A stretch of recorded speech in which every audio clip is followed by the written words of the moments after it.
ആരാണ് king maker doctor Anil Balachandran? മണിക്കൂറിന് 1 ലക്ഷം രൂപ വരെ പ്രതിഫലം വാങ്ങുന്ന ബിസിനസ് മോട്ടിവേറ്ററായ അനിൽ ബാലചന്ദ്രൻ ഇപ്പോൾ എയറിലാണ്. കഴിഞ്ഞ മെയ് 21, 22 തീയതികളിൽ കോഴിക്കോട് CSWA സംഘടിപ്പിച്ച ബിസിനസ് എൻക്ലേവിൽ ബിസിനസ്സുകാരെ പച്ചയ്ക്ക് തെറിവിളിച്ച അനിൽ ബാലചന്ദ്രൻ്റെ ദൃശ്യങ്ങൾ ഇപ്പോൾ സോഷ്യൽ മീഡിയയിൽ വൈറലാണ്.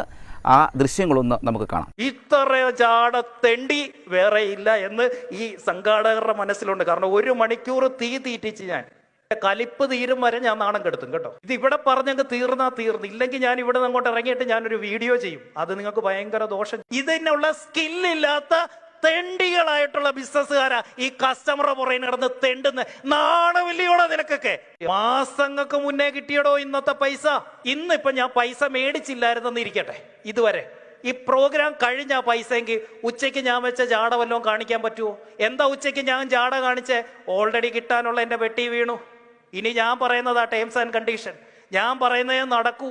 എന്താ എല്ലാവരോടും ഓടി അങ്ങോട്ട് വന്നേ? കാശ് കൊടുത്തു പോയി. ഇതിനുള്ള സ്കില്ലില്ലാത്ത തെണ്ടികളായിട്ടുള്ള ബിസിനസ്സുകാരാ ഈ കസ്റ്റമറുടെ പുറകെ നടന്ന് തെണ്ടുന്ന. നാണമില്ലയോടോ നിനക്കൊക്കെ? ബിസിനസ്സുകാരെ എന്തിനാ തെണ്ടിന്ന് വിളിക്കുന്നത്?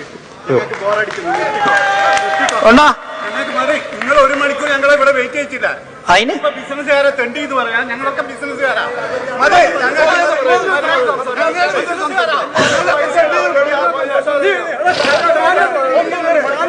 എടോ തന്നെ വിളിച്ചോ ഞാൻ?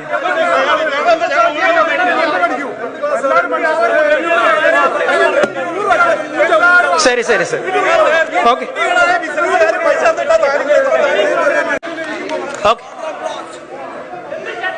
നിങ്ങളായിട്ട് പറഞ്ഞോണ്ട് ഓക്കെ. അല്ലെങ്കിൽ ഏതോ നേരം പരിപാടി നമ്മളാക്കി നമുക്കത് സമയത്തിന് വല്ലാത്ത ആൾക്കാരോ? 1.5 മണിക്കൂർ ഇയാൾ പൈസ ആയിട്ട് നമ്മളെ വെയിറ്റ് ചെയ്തിട്ട് പ്രതികരിക്കേണ്ടപ്പോഴാണ്.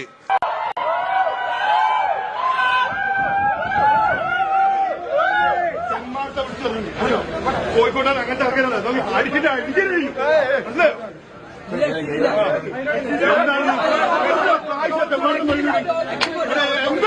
ഒരു ലക്ഷത്തിന്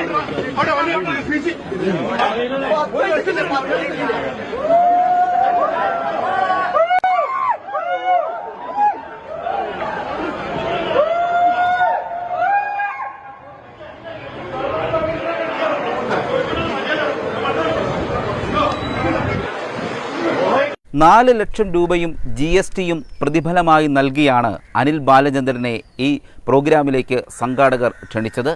2 മണിക്ക് തുടങ്ങേണ്ട പ്രോഗ്രാം 1 മണിക്കൂർ വൈകി 3 മണിയോടെയാണ് ആരംഭിച്ചത്. 4 മണിക്ക് പ്രശസ്ത ഗായിക സിദ്ധാരയുടെ ഗാനമേളയും വെച്ചിരുന്നു. എന്നാൽ ആ ഗാനമേള നീണ്ടുപോവുകയും ചെയ്തു. ഇതിനിടയിലാണ് സംഘാടകരുമായി ആദ്യം മുതലേ തർക്കവും പ്രശ്നങ്ങളുമൊക്കെ ഉടലെടുത്തിരുന്നു. പിന്നീട് അദ്ദേഹത്തിന്റെ പ്രസംഗത്തിലെല്ലാം അസഭ്യം പ്രയോഗിച്ചുള്ള പ്രസംഗ രീതിയായിരുന്നു.